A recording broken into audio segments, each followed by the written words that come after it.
Alors, aujourd'hui, je vais parler des vaccins. Donc, le sujet et le titre du sermon, c'est la vérité sur les vaccins. Parce que ce qui nous intéresse en tant que chrétiens, c'est qu'est-ce que nous dit la Bible par rapport aux vaccins. On ne veut pas se fier à ce que dit le monde, on veut se fier à ce que dit Dieu. Et on entend souvent parler des vaccins, bien sûr, déjà il y a les vaccins pour les enfants. Donc, on entend souvent parler des vaccins par rapport aux enfants, mais on entend aussi souvent parler des vaccins par rapport au coronavirus. Donc, c'est vraiment un sujet important, un thème important. Peut-être des gens ont des questions sur cela. Et on va voir qu'est-ce que Dieu pense de cela dans sa parole. Parce qu'on fonde tout ce qu'on croit dans la Bible, et Dieu parle de ces choses-là. Il ne parle pas explicitement des vaccins, mais il y a plusieurs thèmes qui reviennent, qui montrent qu'est-ce que Dieu pense de ça. Donc on va voir en plusieurs points. Le premier point, et c'est très important, c'est que les vaccins sont impurs. Donc pour nous, en tant que chrétiens, on doit voir les vaccins comme quelque chose d'impur. Même les gens en général devraient voir ça comme quelque chose d'impur. Il y a aussi le fait que les vaccins sont impurs, parce que quand vous vous vaccinez, vous vous injectez une maladie, un virus. Donc c'est quelque chose que Dieu nous dit justement de ne pas faire. On doit se tenir loin de la maladie. La maladie, c'est pas quelque chose qu'on veut avoir. C'est quelque chose, Dieu est pour la propreté, il est pour l'hygiène. Il n'est pas pour qu'on s'injecte volontairement un virus, qu'il soit vivant ou mort. Et dans Lévitique chapitre 13, donc toujours dans le livre de Lévitique, il est dit au verset 45 et 46, « Et le lépreux en qui est la plaie, ses vêtements seront déchirés et sa tête nue, et il couvrira sa lèvre supérieure et criera « Souillé, souillé ». Tous les jours durant lesquels la plaie sera en lui, il sera impur, il est souillé. Il demeurera seul, son habitation sera hors du camp. Donc on voit ici un exemple de personne qui est lépreuse. Dieu veut que cette personne s'isole. Il ne veut pas que les gens aient contact avec cette personne. Et cette personne doit même crier « souillé, souillé ». Pourquoi? Parce qu'il est malade. Donc Dieu permet la maladie. Il y a la maladie dans notre monde parce qu'il y a le péché, il y a la mort. Mais on ne doit pas volontairement s'injecter une maladie. Ce n'est pas quelque chose que Dieu veut parce que c'est quelque chose de souillé. Dieu ne veut pas qu'on soit souillé. Donc il veut que l'on évite cette personne, il veut que cette personne impure s'isole le temps qu'elle guérisse. Parce que Dieu est pour la propreté, Dieu est pour la santé. Et je l'ai dit, il y a aussi d'autres choses impures qui rentrent dans la fabrication. Donc on doit se tenir éloigné de cela. Et les vaccins sont impurs aussi parce qu'on s'injecte une maladie. Et l'injection d'une maladie, souvent, c'est parce qu'on injecte le virus afin que notre système immunitaire, soi-disant, ne puisse plus avoir ce virus, notamment par exemple le coronavirus. Donc les vaccins sont impurs, premier point. Deuxième point, c'est que quelque chose de malsain, quelque chose d'impur, ne peut pas rendre sain. Si vous vous injectez quelque chose de malsain, vous ne pouvez pas être rendu sain par cela. Dans Job chapitre 14, au verset 4, il est dit « Qui peut faire sortir le pur de ce qui est souillé? Pas un. » En fait, Dieu nous dit que pas une personne peut faire sortir le pur de ce qui est souillé. On ne peut pas être rendu pur par quelque chose qui est souillé, quelque chose qui est impur. Et ça, c'est important, c'est dans le livre de Job. Donc, est-ce qu'on peut se rendre plus pur en mettant un vaccin? Certainement pas, justement. On ne va pas devenir plus pur, mais qu'est-ce qu'on va devenir? Encore plus impur, parce que c'est quelque chose de souillé. Dieu veut que l'on évite ce qui est souillé. Dans Lévitique, toujours, au chapitre 5, et au verset 2, il est dit « Ou si une âme touche quelque chose souillé, que ce soit la carcasse d'une bête souillée, ou la carcasse de bétail souillé, ou la carcasse de choses rampantes souillées, si cela lui est caché, il sera souillé et coupable. » Donc Dieu ne voulait pas qu'on se souille, il ne voulait pas qu'on touche les carcasses, il ne voulait pas qu'on touche quelque chose de souillé. Donc on ne devrait même pas toucher les vaccins, pourquoi? Parce qu'ils sont souillés. Et quelque chose d'impur ne peut pas rendre pur. Donc on ne peut pas faire sortir le pur de ce qui est souillé. Et c'est logique, si vous avez quelque chose de souillé, par exemple un mélange souillé que vous versez dans quelque chose de pur, ça ne va pas le rendre pur. Et de même, si vous avez quelque chose de pur et que vous le mettez dans quelque chose de souillé, cette chose-là va pas devenir pure. Dieu veut que l'on soit saint. Toujours dans Lévitique, il est dit au chapitre 10 et au verset 10, « Et afin que vous puissiez faire la différence entre le saint et le profane, et entre le souillé et le net. » Donc qu'est-ce que Dieu veut qu'on fasse en tant que chrétien? La différence entre le saint et le profane, entre le souillé et le net. Donc Dieu veut que l'on apprenne à discerner. Dieu veut que l'on se dise, voilà, ça c'est souillé, je dois l'éviter. Ça c'est profane, je dois l'éviter, parce que Dieu veut qu'on soit saint. Dieu est parfaitement saint, il est sans péché, il est lumière, et Dieu veut qu'on soit saint comme lui. Bien sûr, on ne peut pas être parfait, mais Dieu veut qu'on fasse tout pour être saint.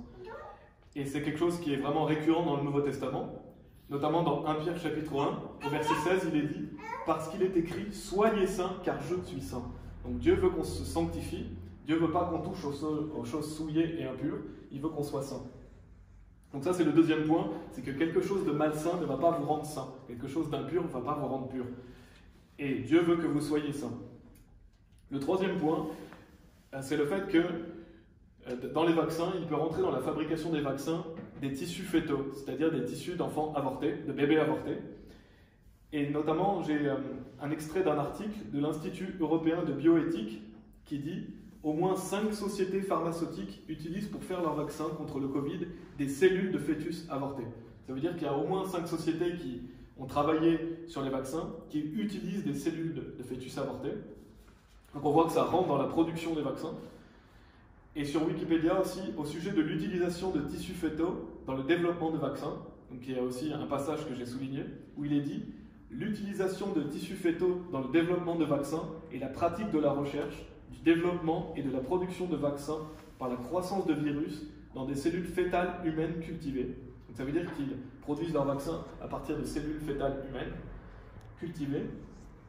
Et un peu plus loin, il est dit « Bien que les vaccins soient purifiés à partir des débris cellulaires résultant des traces de fragments d'ADN humains subsistent inévitablement. » En fait, ce que dit Wikipédia, c'est que même s'ils essayent d'enlever les traces d'ADN humain, il en reste inévitablement, ils ne peuvent pas tout purifier. Ça veut dire que dans la production des vaccins, ils utilisent des tissus de fœtus avortés, mais en plus de ça, il en reste dans les vaccins. Donc vous vous injectez des tissus humains avortés. Donc c'est quelque chose de malfaisant, c'est quelque chose de répugnant, et on doit s'abstenir de ça. Et on va justement aller un peu dans le détail par rapport à ce point, pour parler de l'avortement. Parce qu'on ne parle pas souvent de l'avortement, mais l'avortement c'est un meurtre, c'est un crime, et Dieu ne veut pas qu'on fasse ça. Et dans Psaume 139, il est dit au verset 14 et 15, donc en parlant des enfants, en parlant des bébés, « Je te louerai car je suis fait d'une impressionnante et merveilleuse manière. Merveilleuses sont tes œuvres, et cela mon âme le sait très bien. Ma substance ne te fut pas cachée lorsque je fus fait en secret, et curieusement formé dans les parties les plus basses de la terre. » Donc on voit que la création de Dieu est merveilleuse, un bébé est merveilleux aux yeux de Dieu, Dieu nous forme d'une manière merveilleuse et prodigieuse. Dieu est le créateur, donc c'est lui qui ouvre et qui ferme pour qu'on puisse avoir des enfants. Et donc on doit louer Dieu pour ça, on doit louer Dieu pour les bébés, pour les enfants, c'est une bénédiction de Dieu d'avoir des enfants. Et donc tuer son enfant, c'est un crime. Si vous avortez, vous tuez un être vivant, parce que la vie ne commence pas lorsque le bébé est mis au monde, la vie elle commence à partir de la conception. Le bébé est vivant, le bébé a une âme, et Dieu ne veut pas qu'on fasse ces choses-là. Dieu il nous a créés et formés, et en plus il a créé et formé les bébés avec un système immunitaire. Vous avez un système immunitaire, on va revenir là-dessus après, mais Dieu nous a créés avec un moyen de nous défendre et un moyen de nous protéger des maladies. Donc, avorter, c'est répandre le sang innocent. Quelqu'un qui avorte, c'est quelqu'un qui répand le sang innocent parce qu'un bébé est innocent. Et on a l'exemple dans l'Ancien Testament de Manassé. Donc Manassé qui était un roi de Jérusalem et qui avait grandement péché contre Dieu. Donc vous pourrez relire cette histoire si vous voulez, on va la survoler. Et Manassé était quelqu'un qui péchait et faisait des choses abominables devant Dieu. Dieu soit loué, après il va se convertir. Mais dans les choses abominables qu'il faisait notamment passer ses enfants par le feu. Il est dit qu'il faisait passer son fils par le feu, mais il est aussi dit qu'il faisait passer ses enfants par le feu. Donc il sacrifiait ses enfants. Et c'est ça l'avortement, c'est ça aujourd'hui, on sacrifie ses enfants. Ils font peut-être plus passer les enfants par le feu, mais ils les sacrifient. Et c'est toujours la même chose, il n'y a rien de nouveau sous le soleil, c'est toujours la même chose. Et qu'est-ce que faisait Manassé? Non seulement il pratiquait des choses abominables, mais il est dit dans 2 Rois chapitre 21 verset 9 qu'il incitait, il induisait les autres à pécher. Donc par ses péchés, il conduisait d'autres personnes aussi à pécher. Et donc quand il est dit qu'il a versé, dans 2 Rois chapitre 21 verset 16, quand il est dit qu'il a versé le sang innocent en très grande abondance, c'est ce qu'a fait Manassé, et ben je pense que ça parle beaucoup du fait qu'il faisait passer ses enfants par le feu et qu'il conduisait les autres enfants de Jérusalem, le peuple, à faire de même. Et donc bien sûr ça peut parler aussi de victimes innocentes. Quand il est dit qu'il versait le sang innocent, c'est peut-être qu'il faisait des victimes innocentes aussi, mais je pense que ça parle beaucoup aussi des bébés et du fait qu'il faisait passer ses enfants par le feu. Et bien sûr, on sait que l'innocence, c'est quelque chose qui caractérise les bébés. Un bébé est innocent, un bébé n'est pas coupable parce qu'il n'a pas conscience qu'il est pécheur. Et donc pour en revenir à Manassé, donc on voit le roi Manassé, qui est le roi de Jérusalem, qui fait des choses abominables devant Dieu, qui pousse les gens à faire de même. Et on voit que 4 générations après, donc il y a eu Manassé, il y a eu Amon, il y a eu Josias, il y a eu Joachaz, il me semble que c'est ça, et il y a eu Jéhojakim. Donc 4 générations après Manassé, Dieu n'a pas oublié ce qu'avait fait Manassé. C'est-à-dire que lorsqu'on fait des avortements, lorsque l'on verse le sang innocent, Dieu ne pardonnera pas. Dieu ne peut pas pardonner quelque chose comme ça, il ne peut pas pardonner quelque chose qui est aussi abominable devant lui. Et on le voit dans 2 Rois chapitre 24, au verset 3 et 4, il est dit, donc c'est 4 générations après Manassé, donc après que Manassé justement ait fait des choses abominables, dont le fait de sacrifier ses enfants, il est dit, assurément cela vient selon le commandement du Seigneur contre Juda. Donc ça c'est à l'époque de Jéhoïakim, qui est justement 4 générations après Manassé. Il est dit pour les retirer de devant sa face à cause des péchés de Manassé. Donc Dieu n'a pas oublié les péchés de Manassé, selon tout ce qu'il avait fait, et aussi à cause du sang innocent qu'il avait versé, car il avait rempli Jérusalem de sang innocent, ce que le Seigneur ne voulut pas pardonner. Donc on voit que Manassé, il avait rempli Jérusalem de sang innocent. Il avait justement, je pense en grande partie à cause du fait qu'il ait fait passer ses enfants par le feu et que d'autres personnes faisaient ça. Et bien sûr, il y a aussi peut-être le fait qu'il faisait des victimes innocentes. Mais on voit que Dieu ne voulut pas pardonner. Donc tous les avortements qu'on voit aujourd'hui, Dieu ne les pardonnera pas. Il ne pardonnera jamais une chose pareille. Parce que Dieu va redemander le sang des victimes innocentes. Et donc on voit à cette époque de Manassé que l'avortement est quelque chose que Dieu ne pardonne pas. Et le monde dans lequel on vit, il est rempli de sang innocent. Ça fait déjà des décennies que les gens avortent, ça fait des décennies que des bébés innocents sont tués. Dieu ne pardonnera pas ça, c'est certain. La punition va arriver, on ne sait pas quand est-ce que ça va arriver, mais la colère de Dieu va arriver à cause de tout le sang innocent qui a été versé. Imaginez-vous déjà, rien qu'en 2018, donc c'était il y a 2 ans, il y a eu 42 millions d'avortements dans le monde. Donc 42 millions de victimes innocentes. Donc ça veut dire que Dieu voit ça, et ça s'ajoute, ça s'ajoute, ça s'ajoute. Dieu ne pourra pas pardonner comme il n'a pas pardonné ce qu'a fait Manassé. Il ne pardonnera pas à notre époque actuelle. Et pourtant, il y a eu un roi qui s'appelle Josias. Vous pourrez relire Josias, qui a fait des choses merveilleuses pour Dieu. Ça a été un des plus grands rois, qui a fait beaucoup de choses, qui craignait Dieu, qui a justement enlevé beaucoup des mauvaises choses que Manassé avait fait. Et c'est pas pour autant que Dieu a pardonné. Ça veut dire que même si aujourd'hui il y a des personnes qui mettent les choses en ordre, qui suivent Dieu, qui enseignent la parole, Dieu ne pardonnera pas ce qui a été fait avant. Parce qu'il doit rétribuer le mal que les gens ont fait. Et donc, dans Deutéronome chapitre 21, je voulais mentionner cette histoire, dans Deutéronome chapitre 21, il y a un homme qui est tué, et donc on ne sait pas qui l'a tué. Vous pourrez relire cette histoire de Deutéronome chapitre 21, un homme est découvert, mort, comme ça, et on ne sait pas qui l'a tué. Et donc Dieu dit que les anciens de la ville la plus proche, justement, ils doivent sacrifier, pour justement sacrifier parce qu'un innocent a été tué, on ne sait pas qui l'a tué, parce que le sang a été répandu, et qu'ils n'ont pas vu qui c'est qui l'avait fait. Donc on voit que Dieu prend ça au sérieux. Quand un innocent est tué, il faut trouver le meurtrier, il faut mettre à mort le meurtrier, parce qu'on redemande le sang de la personne innocente, et si on ne l'a pas vu, alors il faisait un sacrifice, justement pour dire voilà, nous ne l'avons pas vu, nous ne savons pas ce qui s'est passé.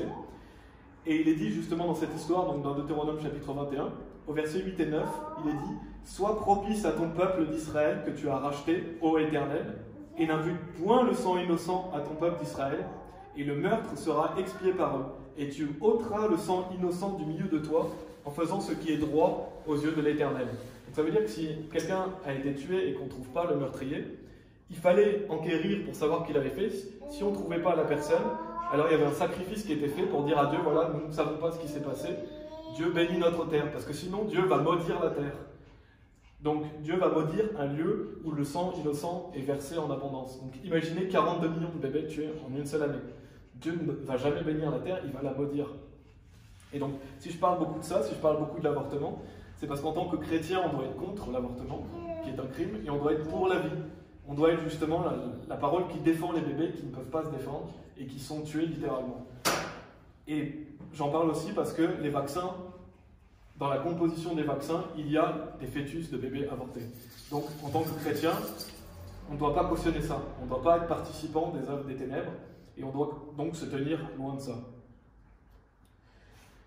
Donc ça, c'était le 3e point. Donc on voit que les vaccins sont produits à partir de fœtus avortés. Et le 4e point, c'est que les vaccins sont risqués. Il y a des risques dans les vaccins. Il y a des risques pour nous, il y a des risques pour les enfants. Et que les vaccins sont aussi une préparation à la marque de la bête. Donc je ne vais pas beaucoup parler des risques, parce que sinon ça prendrait beaucoup de temps. Mais il y a des effets secondaires. Il y a par exemple l'autisme dont on parle beaucoup, je vous laisserai faire des recherches si vous voulez, mais il y a des répercussions chez les enfants et chez les adultes des vaccins. Déjà aussi, ça affaiblit le système immunitaire. Dieu nous a donné un système immunitaire, c'est pas pour l'affaiblir. Dieu nous a donné des moyens de nous défendre. Dans les vaccins, il y a des métaux lourds aussi, donc c'est quelque chose qui est mauvais pour nous. Et aussi, quand on s'injecte quelque chose, comme un virus, on dupe notre système immunitaire. C'est de la triche en fait, parce que notre système immunitaire, on va injecter quelque chose, on va essayer de le duper, on va essayer de tricher. Et donc c'est quelque chose qu'il ne faut pas faire non plus. Donc ça, ce sont les risques des vaccins. Je ne vais pas m'éterniser là-dessus, mais il y a des risques associés aux vaccins. Ensuite, il faut savoir que l'un des risques aussi des vaccins, aujourd'hui, c'est que ça nous prépare à la marque de la bête. Donc le vaccin n'est pas la marque de la bête. Le vaccin n'est pas la marque de la bête, parce que pour avoir la marque de la bête, il faudra adorer l'Antichrist. Donc c'est quelque chose de spirituel. Donc les gens ne vont pas adorer l'Antichrist pour avoir un vaccin. Donc c'est pas la même chose. En plus, la marque de la bête sera dans la main ou dans le front. C'est pas simplement par une seringue, c'est pas injecté simplement, c'est quelque chose qu'on aura dans la main ou sur le front. Donc la Bible est claire, ce n'est pas la marque de la bête, mais ça peut être une préparation à la marque de la bête. Parce que ça va formater les gens, ça va conditionner les gens à accepter plus facilement. Par le fait qu'ils acceptent le vaccin, ils pourront être plus enclins à accepter la marque de la bête. Et aussi parce que c'est possible, on ne sait pas, mais c'est possible que si le vaccin devienne de plus en plus répandu, il donne des bénéfices aux personnes qui ont les vaccins. Ils en parlent déjà, mais il y aura peut-être certains bénéfices à avoir un vaccin. Peut-être que vous ne pourrez plus faire certaines choses. Et la marque de la bête, c'est exactement ça. Si vous ne l'avez pas, vous ne pourrez plus acheter ni vendre. Donc on voit que c'est une préparation, un conditionnement, même si ce n'est pas la marque de la bête. Donc ça, c'est le quatrième point. On voit que les vaccins ont des risques et ça nous prépare, ça nous prépare à la marque de la bête, à accepter plus facilement. Et le cinquième et dernier point, qui est important pour nous, et important pour tout le monde, c'est qu'il faut obéir à Dieu plutôt qu'aux hommes. En tant que chrétien, on doit obéir à Dieu plutôt qu'aux hommes. Dans Actes chapitre 5, verset 29, il est dit « Alors Pierre et les autres apôtres répondirent et dirent « Nous devons obéir à Dieu plutôt qu'aux hommes. » Donc c'est un devoir pour nous, c'est d'obéir à Dieu plutôt qu'aux hommes. Et Dieu veut que nous soyons soumis aux autorités. C'est quelque chose qu'on revoit souvent. Un enfant doit être soumis à ses parents, une femme doit être soumise à son mari. Au travail, un employé est soumis à son responsable. La soumission est quelque chose d'important. Christ était soumis à son Père. Donc c'est important. Dieu nous a donné des autorités, on doit les respecter. Par contre, si l'autorité nous demande de pécher contre Dieu, alors on doit obéir à Dieu plutôt qu'aux hommes. Et ça, c'est quelque chose qui est très important. Donc, obéissons à Dieu plutôt qu'aux hommes. Par exemple, dans le fait qu'on ne doit pas toucher ce qui est impur, qu'on ne doit pas s'injecter quelque chose de malfaisant, qu'on doit aussi être contre l'avortement, on est pour la vie. Donc c'est Dieu notre autorité. Si l'autorité nous impose quelque chose qui est contraire à Dieu, on doit obéir à Dieu plutôt qu'aux hommes. Et oublions pas que Dieu est avec nous, Dieu nous protège. Lorsqu'on prend un pas pour Dieu, Dieu est avec nous. On le voit dans l'Ancien Testament avec Daniel, avec Shadrach, Meshach et Abednego, que Dieu était avec eux. Il est dit d'ailleurs dans Romains chapitre 8, verset 28, « Et nous savons que toutes choses agissent ensemble pour le bien de ceux qui aiment Dieu, de ceux qui sont les appelés selon son dessein. » Donc nous, en tant que chrétiens, on doit se focaliser sur le fait d'aimer Dieu. Si on aime Dieu, alors toutes choses vont agir ensemble pour nous. Donc ça, c'est rassurant de savoir que si on aime Dieu, si on fait ce qui est plaisant à Dieu, toutes choses vont agir pour notre bien. Même s'il y a des choses difficiles qui vont arriver dans les années à venir, tant que vous aimez Dieu, c'est le plus important, parce que toutes choses vont agir pour vous. Et donc, quelles sont les solutions pour le coronavirus? C'est ce que Dieu recommande dans la Bible, c'est la quarantaine, c'est l'isolement, c'est que lorsqu'on est malade, on se met à part pour ne pas contaminer les autres. Et c'est la propreté et le lavage. Dieu est pour la propreté, il est pour la quarantaine, il y a plusieurs exemples dans cela. Mais Dieu n'est pas pour les vaccins, Dieu n'est pas pour qu'on s'injecte quelque chose de malfaisant, il n'est pas pour qu'on volontairement on dupe notre système immunitaire. Et pour terminer, dans le Nouveau Testament, dans Marc chapitre 2, au verset 17, il est dit, Marc chapitre 2, verset 17, « Lorsque Jésus l'entendit, il leur dit, « Ceux qui sont bien portants n'ont pas besoin de médecins, mais ceux qui sont malades. Je ne suis pas venu appeler les hommes droits, mais les pécheurs à la repentance. » Donc Jésus le dit lui-même, ce n'est pas ceux qui sont bien portants qui ont besoin d'un médecin, c'est ceux qui sont malades. Donc, lorsqu'on est bien portant, pourquoi aller s'injecter quelque chose si on est bien portant? Non, on ne va pas aller chez le médecin. Et c'est un principe important à appliquer, c'est d'avoir confiance en Dieu en fait. C'est aussi une question de confiance. Dieu nous a donné un système immunitaire, Dieu nous protège. Alors ayons confiance en lui et n'allons pas s'injecter quelque chose qui volontairement essaiera de duper notre système immunitaire, volontairement nous rendra impurs. Donc ça c'est important, ceux qui sont bien portants n'ont pas besoin de médecin, mais ceux qui sont malades. Et donc en conclusion, en tant que chrétien, c'est très important de s'abstenir de ce qui est malsain, s'abstenir de ce qui est impur. Dieu veut qu'on soit saint.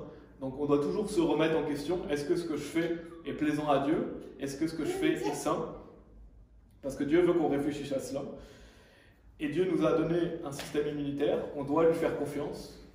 On doit aussi tenir ferme dans nos convictions en tant que chrétien, parce qu'on sait que la persécution va être plus forte, on sait que les difficultés vont arriver, mais on doit être comme Daniel, on doit tenir ferme. C'est absolument important. Si Dieu est avec vous, personne peut vous faire du mal, parce que tout ce qui vous arrivera, Dieu le permettra.